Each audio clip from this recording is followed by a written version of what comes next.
गांव का नाम था बिरजापुर, जो एक घने जंगल के पास बसा हुआ था। कहते हैं वहां एक पुराना कोठा था जिसे लोग छाया हवेली कहते थे।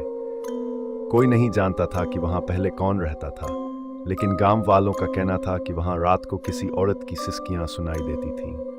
आरव, जो शहर से गांव आया था अपने दादा दादी से मिलने, उसे इन डरावनी कहानियों में जरा भी विश्वास नहीं था।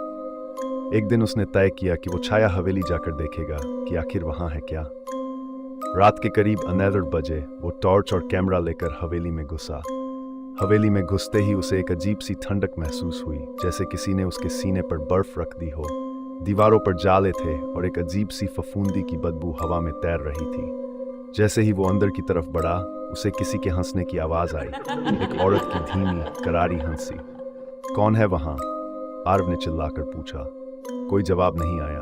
तभी उसकी टॉर्च बंद हो गई। अंधेरे में अचानक एक परछाई उसकी तरफ बढ़ी, बिना पैर के। वो हवा में तैर रही थी। आरव ने जैसे तैसे मोबाइल की फ्लैश ऑन की। वो औरत थी, सफेद साड़ी में, बाल उसके चेहरे पर लटक रहे थे और उसकी आंखें सिर्फ स्याह गड्ढे। औरत ने धीरे से कहा, क्यों आए हो मेरे घर में?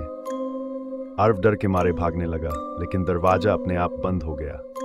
तभी एक बूढ़े आदमी की आत्मा वहां प्रकट हुई और बोली, ये छाया मेरी बेटी थी। गांव वालों ने इसे डायन समझकर मार डाला था। अब इसकी आत्मा चैन से नहीं सोती। अगर इसे मुक्ति दिलानी है तो इसे न्याय दिलाओ। अगले दिन आरव ने गांव वालों को सब बताया। पहले तो सब हंसे, लेकिन जब गांव के एक बुजुर्ग ने सच को स्वीकार किया तो सब हैरान रह गए। उन्होंने मंदिर में पूजा और प्रायश्चित किया। कहा जाता है उस रात के बाद हवेली से कोई आवाज नहीं आई।